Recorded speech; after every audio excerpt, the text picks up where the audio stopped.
Hey guys, Zach here, welcome back to the channel. So today I'm just going to refurbish a little bit of the wiring and stuff like that. I've ordered my Android, but sadly it's not arriving soon, so I will just install that. Well, it doesn't really matter though. I can actually install the Android when the dashboard and all the other stuff is in the car, and that one I could probably do last, because even though if it reaches by today I can't really install them.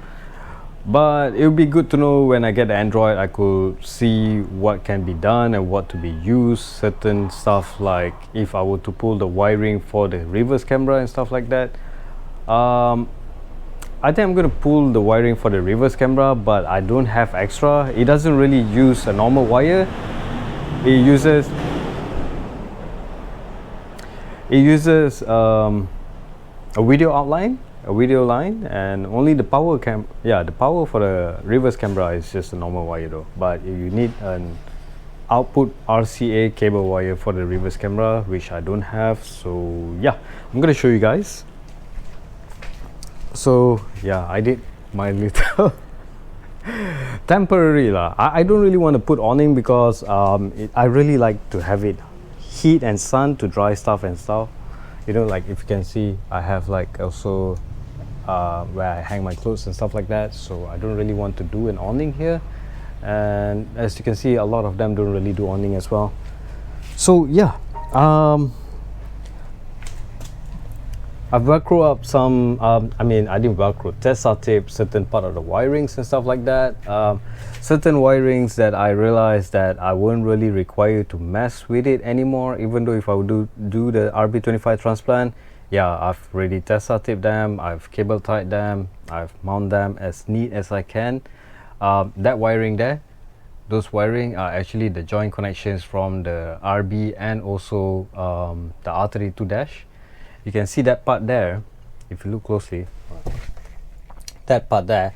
This back part area is actually the Cefiro one, and is joined together with the R32 one, which goes to there. And then certain part on the R32 as well was mix and match, so they actually join the wirings. And yeah, certain parts of the wiring I have not Tessa taped them because I will require to actually see the wires and do some modification. For example, like, let me get in. Alright, so for example, like these wirings and stuff like that, these are all for the audio systems and all. So I don't really want to mess with it, because certain part of the audio system, like trigger, the accessory switch and stuff like that, as you can see, constant power, trigger switch and all, yeah, I would really require them for now when I put in the Android. So I don't really want to mess with it. I'm pretty sure one of these wiring are actually for the output plug for the cigarette lighter plug. So that way I might make another wire to make, because this car only have one cigarette outlet plug, which kind of suck, you know. I wish there's more. Most of the cigarette output USB port comes with 2 USB. Yeah, I can use my phone charger, and that thing could probably use a phone charger, but she won't really sit in this car. I wouldn't really have anyone in this car as well. You know, I'll probably like take the Beamer or something when we go out most of the time. This is just for a fun car. And I'll probably be running max ECU sooner or later or something, I'm not so sure yet. So I'll definitely want, it doesn't hurt to have an extra cigarette output lighter as well, you know, or something where I have to make it like I could put up a terminal block. That way, if in the future I were to wire anything up, all I need is the accessory power is there, the constant power there, and ignition switch or stuff like that, you know, like make a 4-point terminal block. That way I can activate all of it, like wire them just at the terminal block. You know, I don't have to open up the wiring and redo back and stuff like that. So yeah, everything looks good. I've put up the blower as well. Blower looks clean now. Cooling coil, I flush it, but I think I will want to flush it again. So for that, I'm gonna move the ECU away from here, put the towel here. Always put the towel below the cooling coil in case it starts to leak and stuff like that, because there's always sometimes a little bit of gap, you know. Yes, airtight, but you know, I didn't install this, so I'm not surprised if it's not really airtight. So let me go grab that thing. Let's go to the containers. Oh my god, my house is not a house anymore, man. I really need a shop. I want to get a shop, but problem is there's no shops nearby me, so I'm gonna get this out. Yes. Well, a little bit left though, doesn't matter. So I'm gonna show you guys how to do this. So let me get this tape out first. All right, so it comes out like a hose like that. All right, bloody hell, it's annoying. So all you gotta do is put that hose in there and spray the damn thing. Like, hold on, let me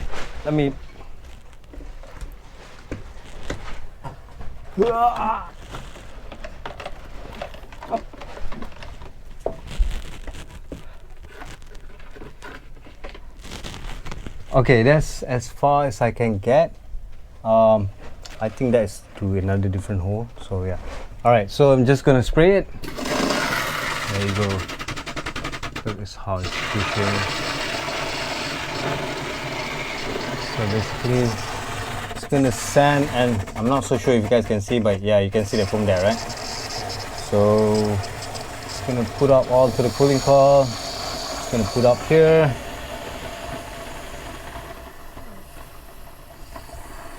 Come on, is it? It's gonna empty though. This stuff is really good. If you're not sure how to do it when the dashboard is not out, like, you know, everything is still in the car, just put through your aircon vent though. Make sure you put it on the center, in the middle, and make sure you set your AC to blow from the front here. So everything else is closed. You don't have fluids coming down from under the seat rest for the leg compartment and stuff like that. Yeah, make sure everything is closed and make sure it's in recirculation mode. So yeah, just keep spraying and spraying and spraying. It doesn't smell that bad as well though. It really does. I mean, it really doesn't. Yeah, keep spraying it, spraying it. I'm gonna spray a little bit here as well. I'm gonna spray it, keep spraying it.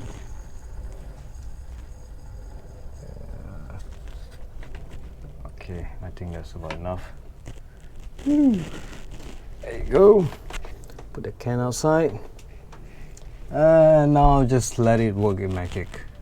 So what it does is it kind of like dissolves in the whole entire cooling system into the cooling coil here. The cooling coil is this, and the blower is there. You won't really reach the blower because, you know, the blower is quite high up here, so most of the time when the foam comes here, it's gonna just stay around here. But yeah, make sure you check your, you know, vehicle manual, guys, to see what you can do and how to do it. If you're not entirely sure as well, check with your mechanic and he'll provide you a better solution. So yeah, all good. If you notice under the car, okay, it's not dripping yet because it's still in the foam. It's still in a foam state. When it's done, it will actually become liquid. It will liquefy, and you know, those liquid will just return back out of the cooling coil hose outlet ventilation and will drop right below the car. All right, so I'm going to show you the driver's side. Certain wiring I didn't really want to mess with it or Tesla tape it, because as you know, Tesla tape is really hard to remove them. I only remove a certain area part. Also for the ignition part and stuff like that, I'm going to fully Tesla tape it, and I'm going to wrap it with this kind of it's like a aluminium foil or something like that, but a really strong one. That way it's really hard to cut the wires. I mean, in case in the future, I mean, you might never know, someone try to break in and try to cut the wiring and stuff like that, he won't really be able to cut. And I'm gonna Tesla tape like 2-3 layers of it, and that way it'll be really hard for him to actually pull out the wiring and figure out where the wiring is and stuff like that. I'm also gonna have a kill switch for the ECU. That way he can't start because the ECU is actually not connected, so it doesn't matter if he cranks and stuff like that as well. Show you guys, these are the turbo timer wirings that goes to the ignition as well. It's an original pivot turbo timer though, so I'm gonna keep that. That's all the alarm system wiring, which I've Tessa taped that as well. I will be redoing the alarm system. I'm gonna get the alarm system with the immobilizer type, and that way, you know, with the immobilizer connected to the ECU, you can't really start the car if the key is not actually in the car. So yep, I'm gonna get a door actuator as well, those electronic central locking door actuator, because this car doesn't have it, so I have to always manually lock the doors. And yeah, but it doesn't matter though, because I realized, like, if you were to unlock the door with a key and open it up while the alarm is actually on, you will trigger the alarm though, so that's kind of safe at least a little bit. This is the wires that I showed you guys that is actually joined. You see that terminal on the right side here. Right side one's from the Cefiro, left one is from the RB20, and it's also joined with multiple wirings here. I don't really want to mess with it because I don't want to spend days just trying to figure out the wiring or mess anything up. As you guys know, wiring, when you do it, only you know what you did, unless I open up the whole entire harness to see what he did. Wiring is not that difficult, guys. Most of the wires are cable coded. If you have the wiring diagram, you know what wires and what is. Unless you take out the whole entire harness, then you realize, like, you'll be able to figure out like which wire goes where. You know, for example, if you're not sure, like, oh, there's red and black stripes, where does it go and stuff like that. If you have the whole entire harness, you can just trace it back and where it goes to. So it's not that hard. All good. And before that, before I go, guys, I'm going to start the car for you guys. It's original Nissan R32 key. Make sure, always make sure it's not in gear, guys. Always. You don't want the car flying in front. And start the car. And the car is not start. Oh shit, yeah, the battery is up. Okay, hold on, let me put the battery in.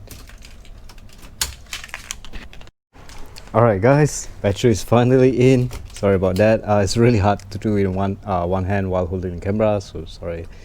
Start. Fuel pump is priming. Can you hear the fuel pump priming?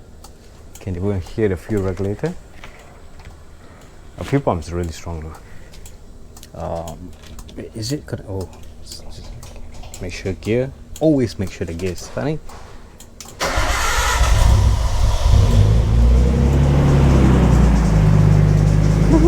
It's alive.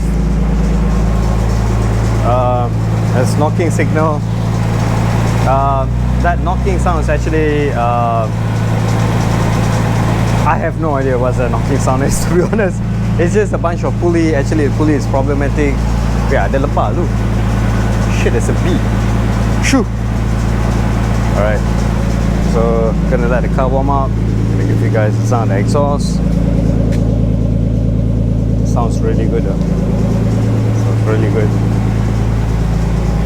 So I'm gonna let it warm up for a while and I'll get back. Alright, so that's about it, I guess. Everything is almost done with the car. I'll just have to